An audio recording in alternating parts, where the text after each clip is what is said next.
format of the afternoon, the speaking format, is the first up we have Caleb Maupin. Caleb is a journalist for RT, which is Russia Today, and he's a author. He has published several books, most notably City Builders and Vandals, and very worthwhile reading. And he's a Marxist and political commentator. So if I hope that kind of sums it up for you, Sure. Caleb. Sure. So without anything further from me, I would like to hand it over to Caleb Maupin. Sure. Well, I thank you for the invitation. It's really a pleasure, and I do want to give my best greetings to everyone in Australia and everyone who's dedicated to fighting against imperialism and fighting against the bosses and bankers that run the world. I'm speaking to you now from Brooklyn, the borough of New York City. And just over about 2 hours ago, here in Brooklyn, it was reported that there are police cars on fire, and that there are police precincts that are being stormed by protesters. Now, my wife and I were staying indoors. We're nice and safe here in our apartment, but there's a lot of chaos out on the streets tonight of New York City, from what we understand. And so that kind of sets the tone for what I've been asked to speak about, which is what is imperialism. And it's very, very important in this time to be clear that imperialism is a system, and that system is in a deep state of crisis. And we're watching that crisis unfold, and that's essentially what we're watching as we watch so many global events take place. Now, there's a lot of confusion about what imperialism is. Among academia, you'll get often references to cultural imperialism. People think that imperialism is the fact that movies from the United States and Western Europe are seen all over the world, that people in the Middle East eat hamburgers and hot dogs or something like that. A lot of people will tell you that imperialism is a verb, right? It's if a country attacks another country, it's engaging in imperialism. Well, those are not correct understandings, right? Imperialism is a system. It is a system in which bankers and billionaires in the Western countries dominate the world economy. If you want to understand the nature of imperialism, you have to understand that imperialism is about holding back economic development. Imperialism is not about civilizing people around the world. It's not about raising their living standards. It's not about giving them the opportunity to participate in the free market. Imperialism is about holding back economic development. A great example would be when the British Empire went to India. India was a civilization that had been weaving for thousands of years. They had been weaving cloth, but when the British Empire went to India, did they immediately put the people of India to work weaving all kinds of cloth to take back to the homeland? Well, no, they didn't. They burned down the textile mills, and they forced them to import their cloth from Britain. Another example of imperialism more recently would be the Nafta situation. That Mexico, a country where people have been farming and growing their own food for thousands and thousands of years, was basically forced into a situation where the country is a captive market of the United States and has to import its food from American agribusiness corporations, right? Another example, you can look at Iraq and Libya. Both of those countries were prosperous, oil-producing, oil-exporting countries. They had used the oil proceeds to develop their own domestic economies.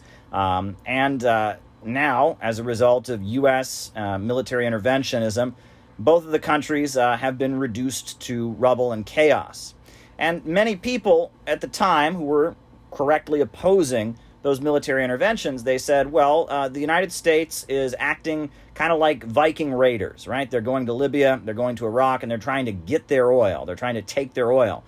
But if you look at Iraq and Libya right now, their rate of oil production is far, far lower than it was under the leadership of the Islamic Socialist government in Libya or the Ba'ath Socialist government in Iraq.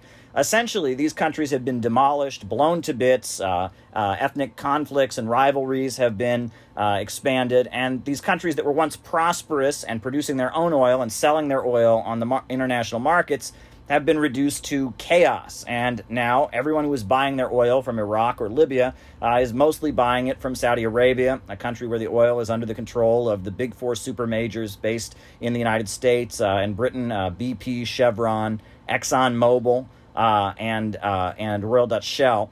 This is essentially what it's about. I summarize imperialism by saying imperialism is about keeping the world poor so that Wall Street and London can stay rich. That is the essence of what imperialism is. And I talk about my own experiences. I recall when I was 12 years old, because of unique circumstances in my life, I got to visit Quito, Ecuador.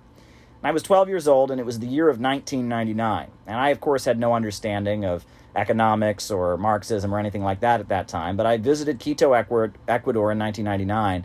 And I got off the plane in Quito, and I just saw crowds and crowds of desperate, starving people on every corner of the capital city. I mean, just mass poverty.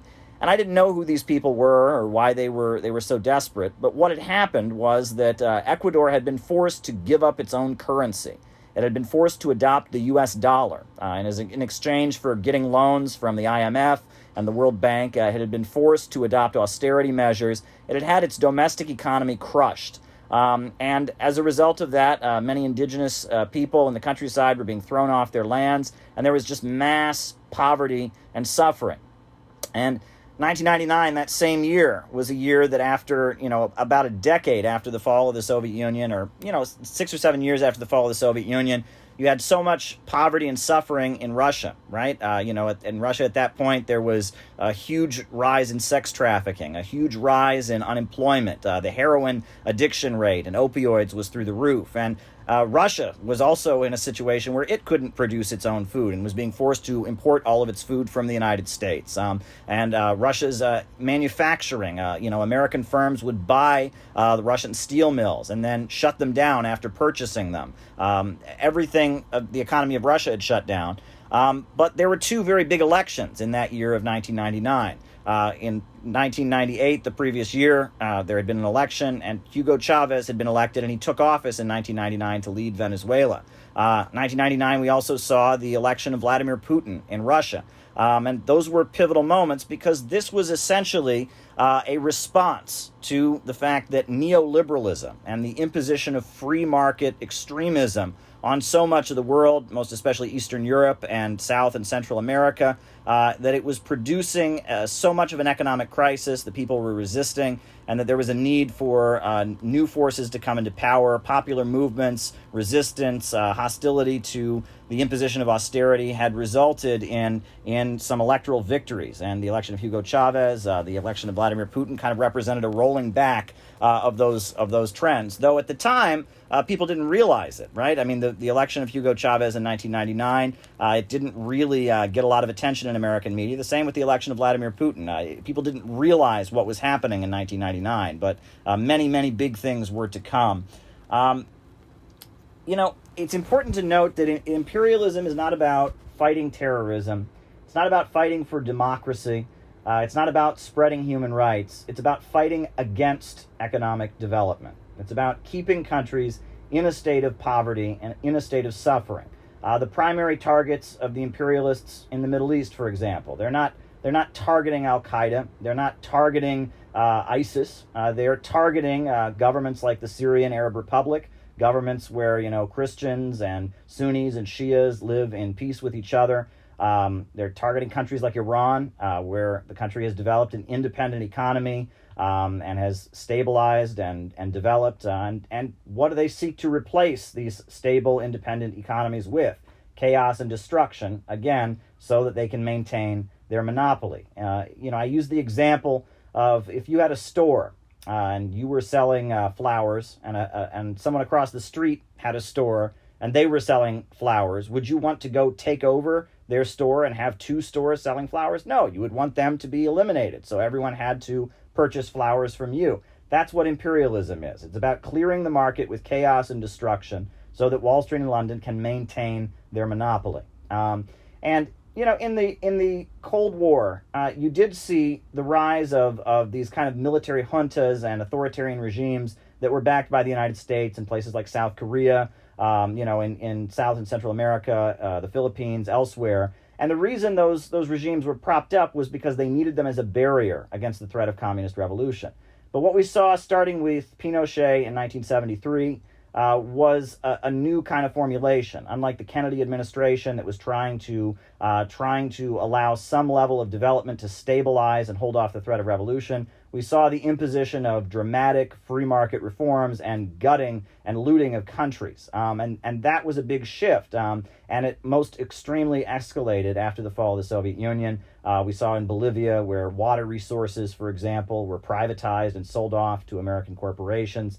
We saw, across Eastern Europe how just country after country was just reduced economically to rubble and just, demolished economically. This is the nature of what imperialism really is.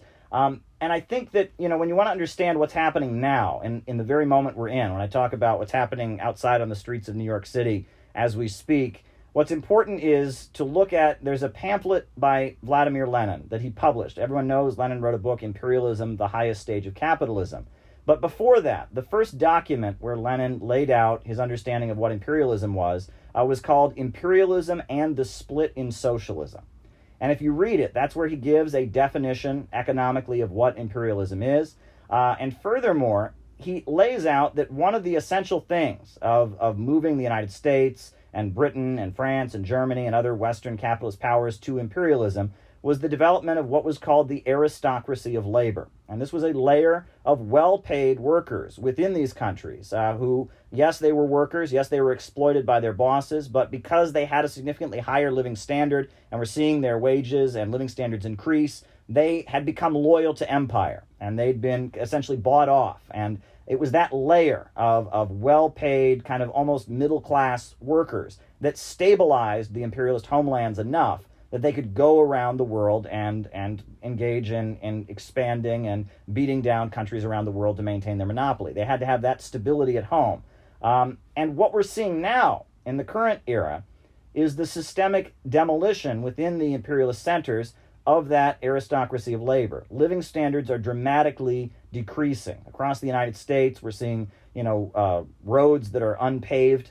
We're seeing, water not being properly purified. We're seeing a younger generation that is stuck in just a lifetime of low-wage, short-term service sector jobs, and that it's largely because of technology, with artificial intelligence, with the lack of a need for manufacturing workers.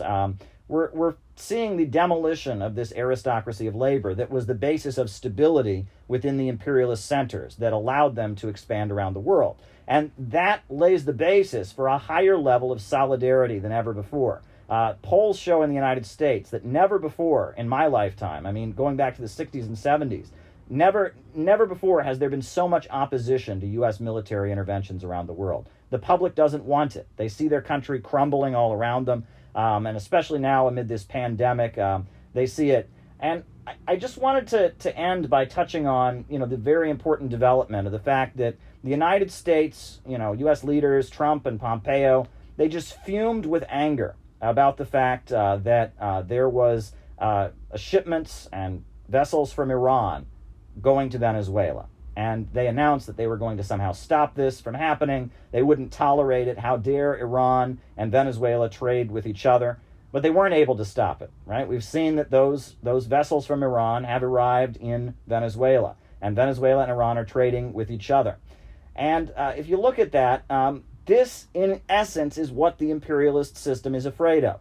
The United States has cut off Iran with sanctions, tried to isolate it from the world economy. The United States has tried to cut off Venezuela and isolate it from the world economy.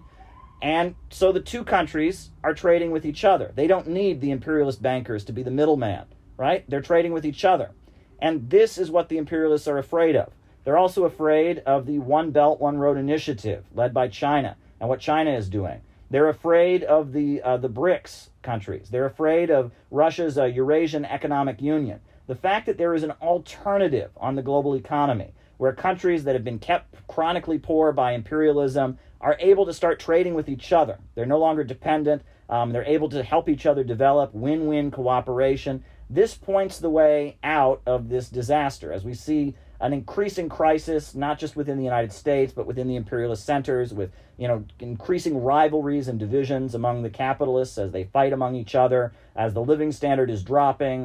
There's a rising police state here in the United States. as we see all of this developing, we see countries that were kept chronically poor by the Western imperialists start to rise up from poverty and start to trade with each other and start to build an alternative network. And the thing is, within the Western countries, there are many people that realize that Wall Street and London is not their friend, and that Wall Street and London enrich themselves at the expense not just of people all over the world, but of people right here in the imperialist centers. And increasingly, I believe there is an opportunity for there to be people within the Western countries who realize that hostility to Venezuela, hostility toward Iran, hostility toward Syria, hostility to China and Russia is not in their benefit. And that if we could begin to trade with Russia and trade with China and trade with Venezuela and trade with Iran in a way that was based on win-win cooperation, in a way that was not predatory, this would lay the basis for lots of new jobs, lots of new opportunities. But really, that would require a change in how the U.S. economy is set up. We have an economy based on predatory oil monopolies, on military weapons manufacturing, and basically the global racket of selling weapons all over the world, and turning war into a way to make profits. I mean, the U.S. economy is an imperialist economy. That's not benefiting the people of the United States. It's certainly not benefiting the people of the world. But people are waking up to that more and more. And I think that creates an opportunity for us, and it presents the opportunity for those of us who are opposed to imperialism, opposed to keeping the world poor so Wall Street and London to stay rich. It creates an opportunity for us to point the way forward, point the way toward peace, social stability, ending oppression, and fighting for justice. So that's my conclusion.